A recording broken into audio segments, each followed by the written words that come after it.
On the 15th of December 2018, Davey Everson, 21 years old, contacted 999 emergency services after claiming that his 3-month-old baby stepdaughter, MILLIE Rose Burdett, had choked while he was feeding her and then became unresponsive.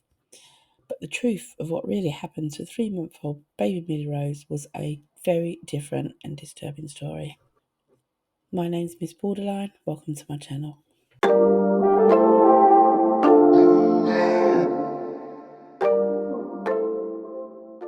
Now, today's case takes us to the UK. Just want to give a quick warning out there that viewer discretion is advised on this one because I'm covering a child murder, child death, child abuse. So if this is not for you, click off now. And I'll probably see you in the next video. Okay, so Davey Everson, 23, from Edmonton, which is in North London, was born on the 23rd of March 1987. Now, he was 21 years old when he met Kirsty Burdett, who was 25, from Nightingale Road in Rickmansworth, which is in Hertfordshire. They met in 2018. Now, Kirsty was already pregnant with another man's child when they met. However, Everson nobly offered to take on the child as his own. So, Kirsty already had a 3-year-old son from a previous relationship also. Everson would spend weekends with Kirsty at her mother's home. Kirsty, I just want to make a note that Kirsty did have a good network of friends and family and support around her. Now, very quickly, Everson's suitability as a father was already coming into question. Now, Davey Everson had a short fuse. Self-described himself as having anger management issues. He was violent, he was aggressive, he was a bully, basically. And he was a bully towards Kirsty and towards her 3-year-old son, who I'm not going to name. On one occasion, Everson kicked the 3-year-old boy so hard that the boy's feet left the ground. He would drag the boy around, he would hit him, smack him, shove him. Now, Kirsty went on to say later on in an interview that every weekend when Everson would visit, he would do something or be abusive towards the 3-year-old boy. So this was a weekend occurrence, and whenever he met the boy, he was abusive towards him. Now, MILLIE Rose, she was born on the 10th of October 2018, and within weeks of MILLIE Rose being born, social services were involved, and both children were being treated as at need on the risk register. So Everson was referred for parenting classes by the social work team.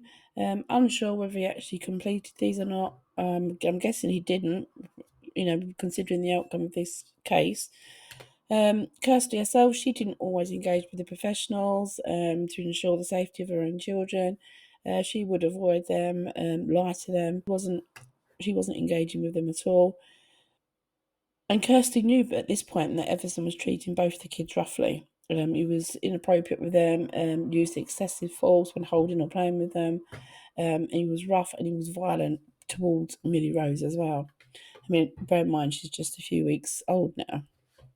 Everson would throw the baby up in the air, losing hold of her and catching her roughly and squeezing her cheeks to cause bruising. This is something he did, particularly when he was feeding her a bottle, and either she wouldn't take it or whatever the reason, he decided to force the bottle into the baby's mouth. And on one occasion, he was heard saying, "Effing drink it, take it, you effing beep." This is a few-week-old baby. He would shove the bottle in so hard, squeeze her lips, including to make her mouth bleed. That's how hard and rough he was. Kirsty's mother contacted social services when she was concerned about the bruises to Millie's face. Now, Burdett protected Everson, lying to her mother and social services, telling them that the bruising to her face had been caused from falling from a car seat, when in fact she very well knew that it was caused by Everson when he was force-feeding her a bottle. Kirsty even then got upset with her mother for reporting the incident. Oh dear. Kirsty knew Everson was being violent towards both her children, and yet she continued to leave them alone with him. Now, Kirsty took MILLIE Rose to the doctor in early November 2018, not long after her birth. She's still only a few weeks old, because she was crying excessively. Good on her. She took her to the GP. The GP referred her to go to the hospital. Unfortunately, it wasn't picked up that Millie Rose had several broken ribs. It was missed by the GP and it was missed by the hospital. I'm not laying any blame here. I mean, you don't expect a few-week-old baby to come in with numerous broken ribs. So she was discharged and she didn't receive any treatment.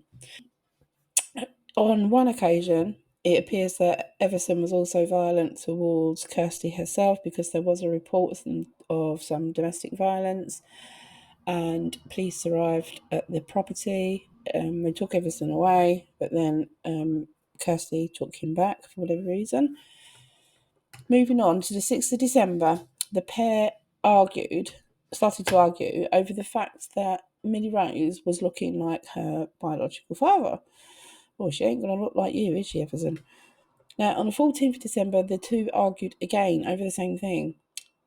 Kirsty said afterwards that she was intending to end the relationship with Everson, but she put it off because she needed some money off him. Now, he worked as a casual labourer and removals. Kirsty said she wanted to end it, but she didn't want to end it because she wanted his money to buy food. Well, Kirsty, I think there is other ways of getting food for you and your children. We know that you had a good network and support from family, and failing that, there's always food banks.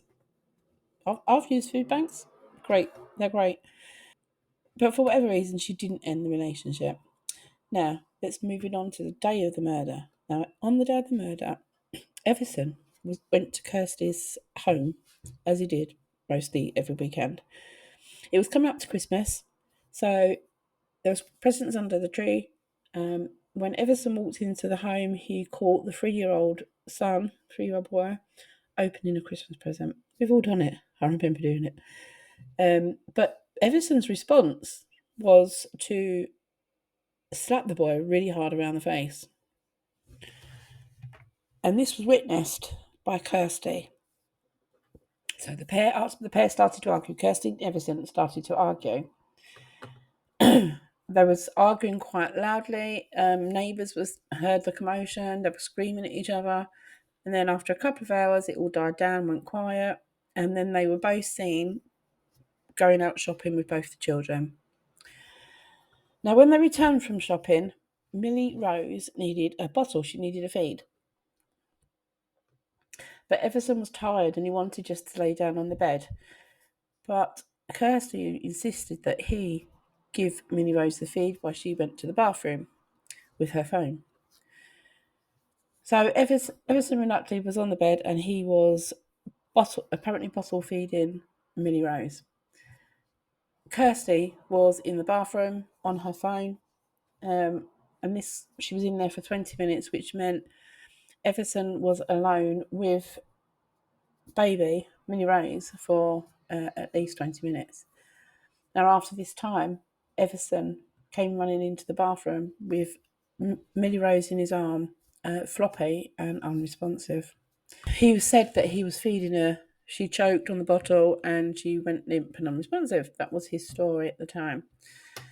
So 999 was called, emergency service was called, and little baby Millie was rushed to Watford General Hospital, where doctors put her onto a life support machine. She was then transferred to King's College Hospital in London. She remained in intensive care for almost 4 weeks. Sadly, life support was withdrawn on January the 11th, 2019. Millie was just 3 months old. Now, Everson and Kirsty were taken in for police questioning, and none of them had any previous convictions, cautions, or reprimands. He had been diagnosed with a mild learning disability, and he had a low IQ. He was also diagnosed with ADHD, attention deficit hyperactivity disorder. That was diagnosed in childhood. Throughout police interview, he said no comment, gave no explanation of Millie Rose's injuries and how she sustained them.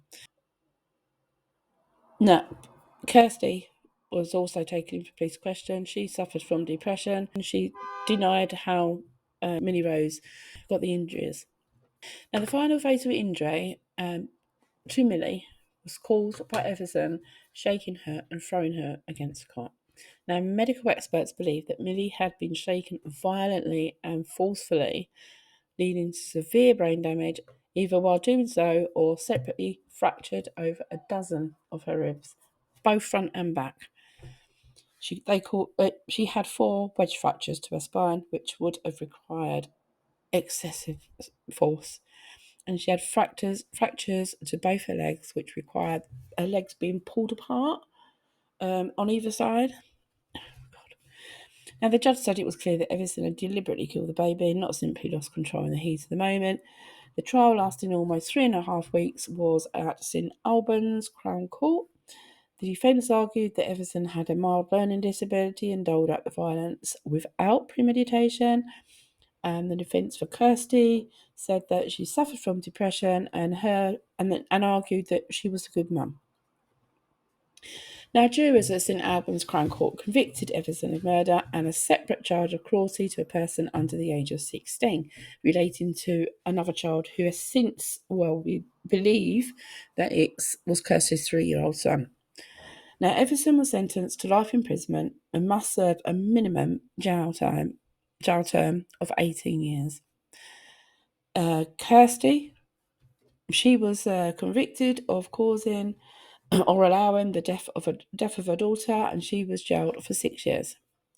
Now, Everson and Burdett were also given 4 and 2-month jail sentences, respectively, for cruelty to a person under the age of 16. Now, we believe this to be Kirsty's son, like I said, which also indicates that Kirsty was also abusive towards him as well. So, both suspects sobbed repeatedly as they were led away in cuffs.